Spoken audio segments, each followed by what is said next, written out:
While we're switching over. Okay. So there we go. Hi friends, I'm a senior game designer on the systems team. I've been working on WoW for 14 years now, and I've worked through a few PTR cycles like this one. In this post, I'd like to talk about some of what we're doing in Eternity's End that you'll see in updates coming to the PTR over the next couple of weeks. We want the return of class sets to be as satisfying as possible, so we're tweaking different aspects of how you'll acquire and fill out your class set based on your feedback. First and foremost, from the start of the PTR, we've intended to have set pieces drop from a separate loot table on each boss that drops them, so that you're guaranteed to see many set pieces over time. These class sets are a highlight of this content update, and we don't want a run of bad luck to cause a raid team to complete a full clear and realise they only got a very small number of set pieces. The PTR is there for testing, and rather unfortunately you all found a nasty bug that doubled the loot tables. Many of you sent in inquiries and bug reports about raid bosses dropping twice as much loot as expected on the PTR, and that assist is appreciated. Once we fix that bug, again in the next couple of weeks, you should see the expected amount of total drops from each boss, still with those guaranteed set pieces in a similar ratio to the bugged tables, just fewer total items. That is great. Again, this is what we wanted from Blizzard, this sort of communication. Here's a bug that was found, it wasn't expected, we're going to be fixing the bug, this is how we're going to be fixing. So that's really nice. That's really nice. Next couple of weeks, interesting. Yeah, exactly. So they're probably going to be on PTR for the next 3 weeks.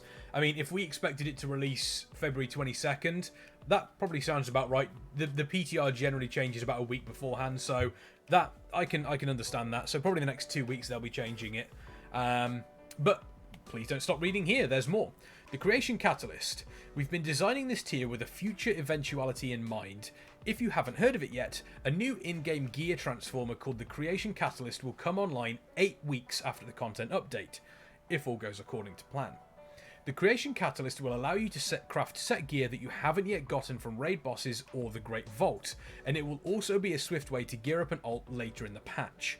The Catalyst exists as an answer to the problems we've had with class sets in the past, where either acquisition was much too fast and threw off content, or painfully slow and annoying. Your voices and frustration with those systems are the reason we're building the Catalyst today. It's powered by Cosmic Flux, which you'll find easy enough to gather for this purpose. Cosmic Flux can and should also be taken to the Rune Carver to make legendary gear, so they're not adding another thing in, they're not adding another currency, it's something that's already going to be in there for the legendary gear, and then it enables a bad luck protection, so it's a case of, oh, after X week I don't have my set piece, guess what, I can change things around. The Creation Catalyst is going to have an internal cooldown, which is a global charge that accumulates. This isn't a case where it's a personal cooldown that you could miss and fall behind. Everyone's got the same number of charges at a given time, so you're all on a level playing field. That's good. This isn't an arbitrary decision. By putting an accumulating charge on the Catalyst, we avoid making it so that the right way to play is to focus on gathering flux, and not use it for legendaries or worry about grinding out as much as humanly possible, so that you can make your full set the moment the Creation Catalyst unlocks. You'll be able to make one piece at that time, of course, but then alts and players who come along later in the tier will find that they can create multiple set pieces right away, which fulfills its role as a catch-up mechanism. That is really good. That is really, really good. It's a level playing field. It means that you can guarantee yourself one piece the first week, and it also means that if you come in later on, you can immediately craft a bunch of different set pieces. That is really, really good. I love that from Blizzard. We're switching to tokens. We've seen a lot of feedback both from players on the PTR and colleagues internally, making the case for set pieces dropping as tokens rather than discrete items. While both ways of doing it have pros and cons, we've decided to have bosses drop set slot tokens in Eternity's End. First, let's talk about the design side of things. When it comes to designs like this one, we think about all of the different likely scenarios for the player experience. For example, how does set drops work out for a player who is the only mage in their raid group? How do we see that going, and feeling, if that person is the only mage in 6 consecutive weeks of raiding? What about a scenario where the raid has 7 mages? We don't want it to be more difficult for any particular player in any particular situation to get set pieces from boss drops and trades, especially as you go later into the patch and some players who have most of their set are raiding with players who, for various reasons, have none or perhaps only one. Again, the fact that they are talking about both internally from their colleagues and also from people on the PTR, they're looking at all the various different situations.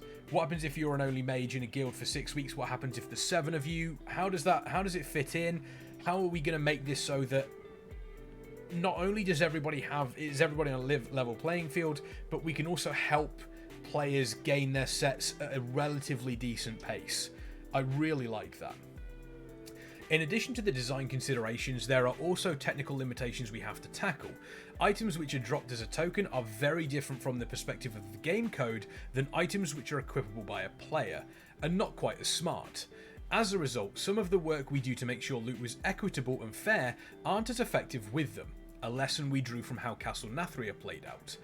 As a result, we'd have been sacrificing some important reliability features by using tokens. However, thanks to an heroic assist from our hardworking engineering team, those restrictions have been removed, and tokens are fully first-class citizens on the back end. Again, the fact that they're giving us this information is brilliant. They didn't need to mention how the tokens were going to be playing out and how it was working with sort of like the engineering team, but they do, and they explain it.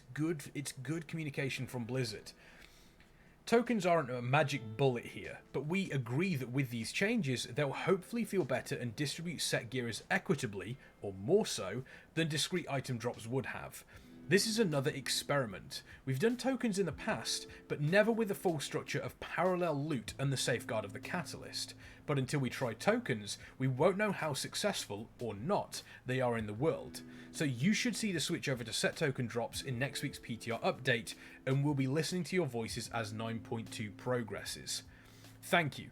We really appreciate all of the testing and feedback we've seen so far, and we're looking forward to your reaction to these coming changes. We want to hear everything you have to say about the tier ecosystem, obtaining tier, their effects, many of which have already changed, trading, both what you like and what you don't like. It's immeasurably helpful to us. Those last two paragraphs are almost... This is exactly what I want to see from Blizzard. The fact that they are straight up saying we've heard feedback from people playing the game internally and people on the PTR that tier sets feel a little bit off and they would like set tokens.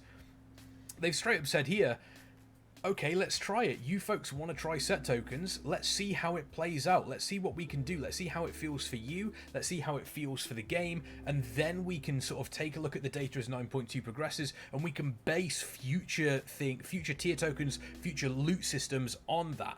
That is beautiful, and that is exactly what they have been missing for a very, very long time. Does this mean that things are going to change suddenly for 10.0?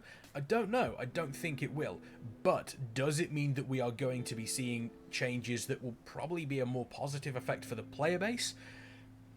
It's entirely possible. It's entirely possible, and I'm really looking forward to how this sets up. And again, they could have just said, we're putting set tokens back in, this is how it's working, but they make a blue post here to actually explain their decisions, how it works from a design phase, and not only that, they also go back and say they want to hear everything about how the tier works, they want to see our feedback. This is feedback that we have given that they have actively worked upon, and that doesn't happen very often.